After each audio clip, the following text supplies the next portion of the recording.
Hi, friends. This is Joe Chadburn, the Ambassador Network Coordinator here at World Missionary Press. Welcome to the video. Today we have a special guest. It's Krishna Pariyar from Nepal. Welcome, Krishna. Thank you. Yes, my friend, it's such a blessing to have you with us today. And if you would just tell us a little bit about what brought you here, the need for the Word of God in Nepal, and then we'll talk a little bit about you and Nepal and your prayer requests and things of that nature. So I'm just going to hand it over to you. Thank you for letting me here, and I'm so this is my privilege to be here, and God is working there in Nepal, and Nepal is very beautiful country, but Nepal is a kind of very mountainous country. Also, there is a need of the gospel. Nepal is one of the Hindu country in the world, and the life is changing. And since 1960, when the missionary come to Nepal and more share the gospel and door is opening, but before 1990, there was still a Hindu government, and there was not so openly share the gospel. But after 1990, when democracy took the government, and then slowly the door is open for the gospel, and many missionary start to share the gospel, and church has been established, and people are coming to Christ. And nowadays, church is one of the fast growing church in Asia, is one of the Nepal. So there is a need that really people need to come to the Lord, and we need the more people, more manpower, more missionary, more resources to share the gospel. There is a need, and I myself come to the Christ is that was a very difficult time that I came to the Lord. It was before democracy took over the government. At that time, there is still Hindu government of the kingship.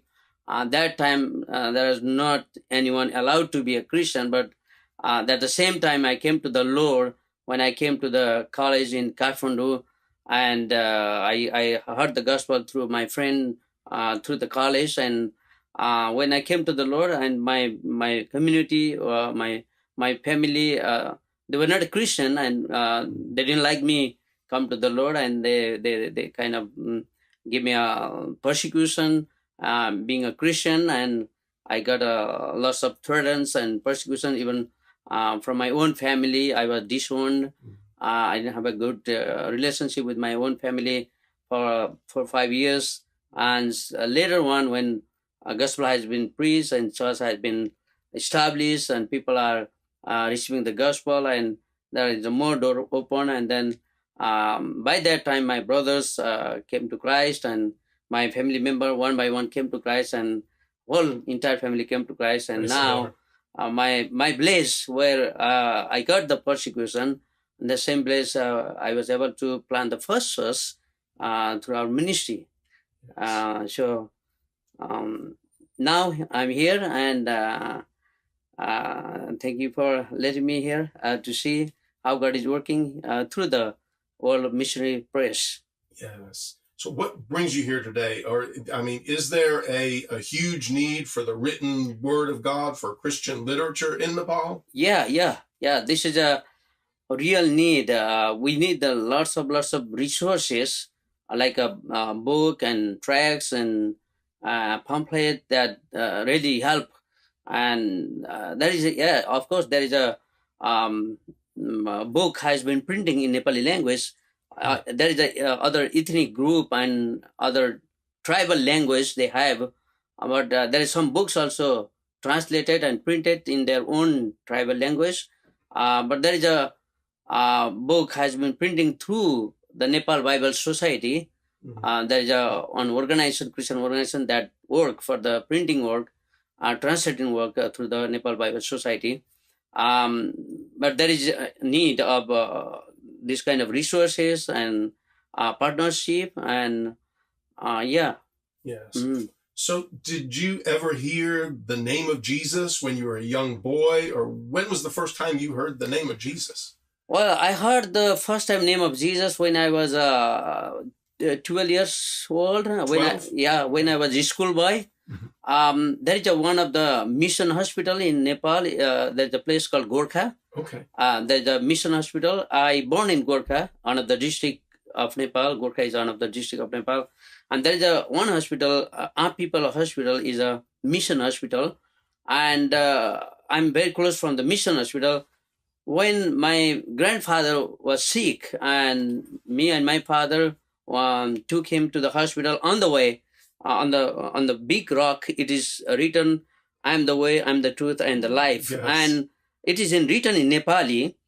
And I was looking, and I was trying to find out what it means. And when I get to the hospital, and I saw some of the signal of cross and Jesus Christ, the some kind of symbol there, and I tried to understand. I tried to find out what the mission hospital means. That is some missionary, the Christian missionary, went there, and they start to help in the hospital.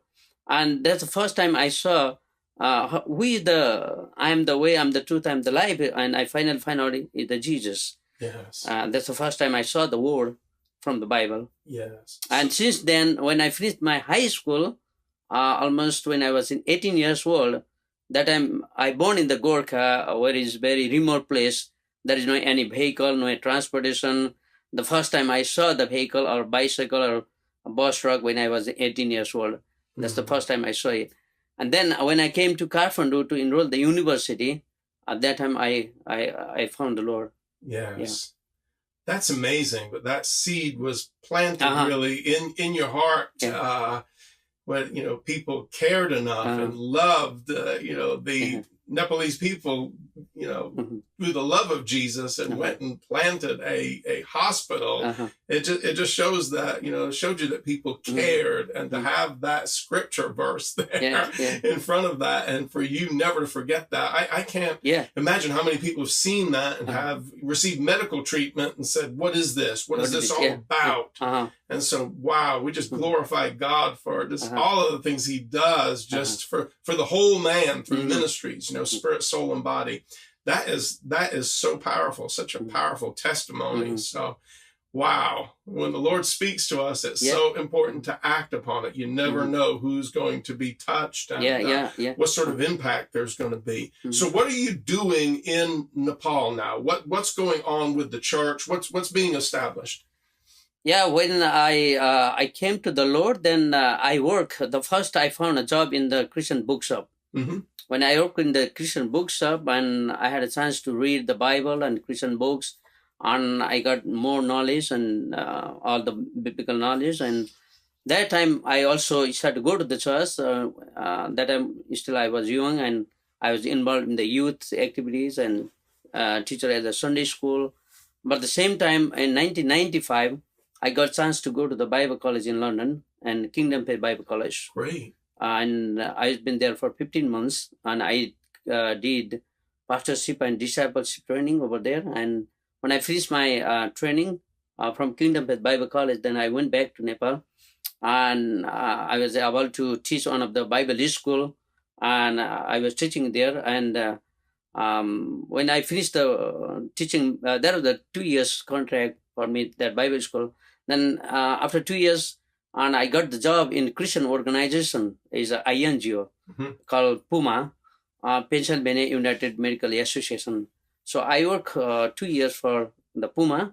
While I work in the PUMA, I also started the church at the same time. So PUMA is a kind of organization that work for orphan children and some kind of medical sector. And when I was working there, and there's some people really need. They were not a Christian. Some of Christians, they were not a Christian, and I preached them non-Christian staff and children there. And at the same time, I started the first church, and then 2000, and then continue. Church is growing, and since then we started our orphanage children home, and there are almost more than 60 orphan children grown up in my home. So they know Jesus loves them at an early age. This is a generation being reached and impacted. Wow. So it's an organization called Nepal Children Welfare Association, government registered organization. I'm the president of this organization.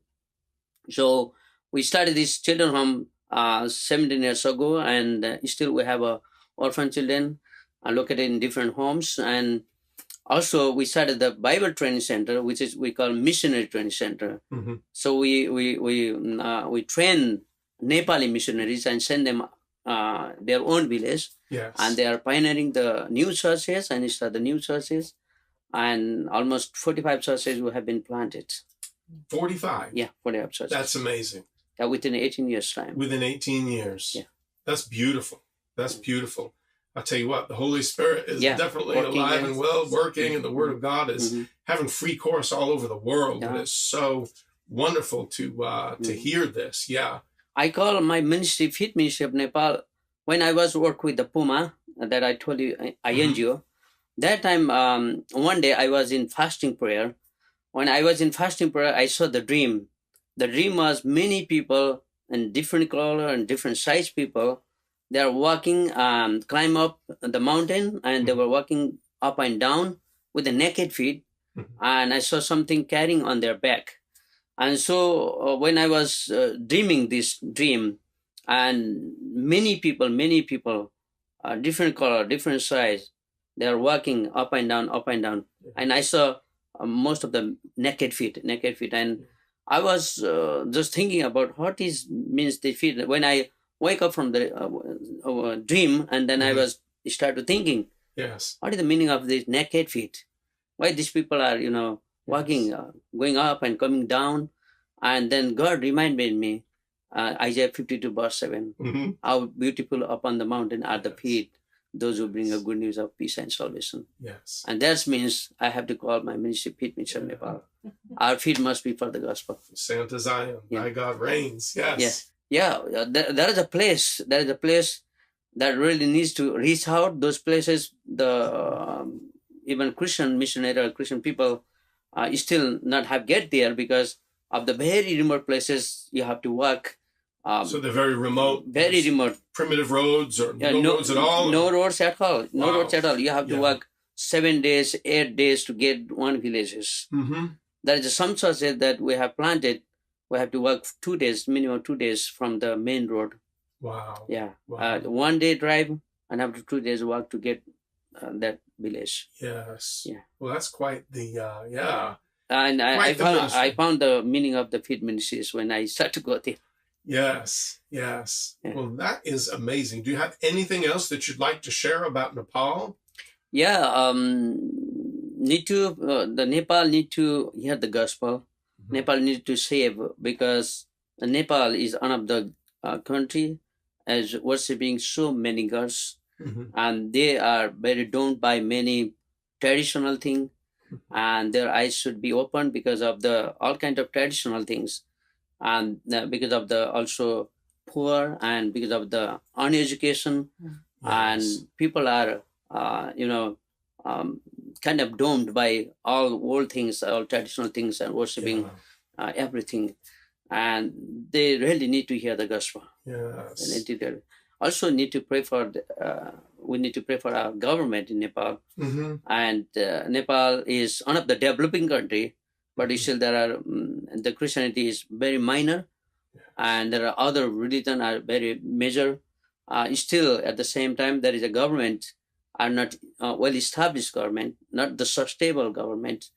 So we need to pray for our president. We need to pray for our prime minister, all the parliament members. They could be work together for the good for the country. Yes. There's only one creature that God ever created in his likeness and in his image, and that's man. That's why he hates idols, because when mankind looks to other things, then we're not looking to the one in whose image we're created. And there's a false identity, and then that false identity operates out of fear instead of love, and God is love. And his perfect love casts out all those fears, because a lot of those idols and gods are all associated with a certain type of fear. So when people know the love of Jesus, when they see at the hospital, I'm the way, the truth, the life, and when they're hearing the gospel coming forth and the love of Jesus being proclaimed, through people like you and those you're discipling. Yeah. This is an amazing work. This is something amazing that you're talking about. And there are places all over the world where there are breakthroughs happening that have really never happened before in certain places. And people are very, very open. The soil is very, very fertile. So what a privilege to have you here today. Thank you. Bless you, my friend. Would you, if there's anything that you would like to say to our viewers, our listeners, our donors, our volunteers, our staff here, what would that be to the average American listening right now, and also those around the world who don't know much about Nepal? What would you like to say? Yeah, not only me, like me, there are so many pastors and leaders and godly people. They are working very hard. And they are planting churches and they are spreading out the gospel, but they need the protection, they need the help, they need the partnership, they need the encouragement. So I like to request you who are listening, and please pray for Nepal. Nepal really need the gospel. Yes. And pray for our Christian brother and sister who are laboring there, and they are very tirelessly they are working. And there is no any excuses for Nepali Christian leaders. They have to work. They have to work, and they have a heart. They have a burdens to save their country. Yes. And all Christian leaders like me, they have a burden to save Nepal. So please pray for country, and we want to see Nepal can be changed. The life can be transferring. Amen. That's what we want to see. Tell me a little bit about what is happening with the orphanages, how what's developing there, what's going on with the children, and what you see as far as that impacting the children's future and the future of your beautiful nation. Yeah. The children we have now, we are working for orphan children that we found the children on the street. Some of the children, we found the children in the street. Some of the children we found from the some government offices and polices. They got on the way to girls trafficking, and we have a children that brought from disowned and abandoned children. These are the children we are taking care of, and the children who are grown up in our home. And we do have a prayer meeting and morning and evening and devotional prayer meeting. Daytime they go to the school, and morning and evening they are spending time with us, and also they go to the church. And we do have a Bible study and prayer meeting that help them to know the Lord Jesus Christ, even they are in the time of their childhood. And when they heard these things, and they cannot forget rest of their life, and because they were these things goes to their mind in their young knowledge. Yes. And now the children who are grown up in my home, when they finish the high school and they go to the different colleges, and some of the children already became a staff nurse of the hospital, and some doctor in the hospital. Wow. Some working pharmacists, and some are working hotel management. Yes. And they are working different area. Wherever they go, and they're giving their testimony. Beautiful. And also because of these children, through these children, were able to reach their parents, but their parents were not a Christian. Wow. And we children we brought their parents, their relatives are a Hindu. Okay. And once children, when they grown up in a home, when they finish the high school, when they go back to their own village, and they became a leader, or they became a evangelist for their own people. Yes. And through them, and other people coming to Christ. Wow. And the children are main tools to reach out the gospel. Yes, they're being salt and light. It sounds like in all spheres of society. That's so need to pray for orphan children. The thing is, whatever we do in Nepal, any kind of Christian organization, any kind of social work, either orphan children are working for widow, or girl trafficking, or any social work, we are helping in the community. Whatever we do, yes. Government doesn't help. Government doesn't do any help. And there is no any help from the government, because I don't know, the government have their own limited resources, and they have their own sector, but we Christian don't get any help from the government. Yes. Sometimes we're getting trouble from other people. Why we're working these things, how you are working, where the fund is coming. and kind of, they're getting trouble from them. But still, we Christians are working because of the Lord, giving us this Yes. task to save the soul and help the needy people. That's why we need prayer for children. We need a resource. We need the fund to give them right education. Because lack of the education, back of the fund, and children, they want to be a doctor, but because of the resources, because of the lack of fund, they're not able to do it. But still, God has been providing in our children home. But we need to pray that we need to bring more and more children. When our ministry growing and when our need is growing, we need the more resources also. We need the more funded. So some are being rescued from human trafficking, and some are orphans. Now, what's causing them to become orphans? Is this death, abandonment? What's happening? Most of the thing is poverty. Poverty, and also that death, on-time death, and sometimes the men go to work in the Gulf country or India, somewhere else, and they go die. And some of the people, when they go to India, they cause kind of AIDS, the disease of AIDS, and died. And because of that things, children become abandoned and orphan. And there are lots of also family breaking, marriage breaking. So there's a lot of factors in a developing nation that's going to cause that. I think a lot of times we don't think about sometimes in America. And I really like what you said about, and we could learn some things in America too.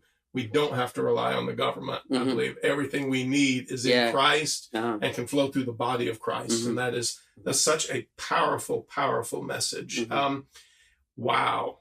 Thanks so much for being with us today. And to our listeners, our viewers, God bless you. We love you and have a great day. Thank you.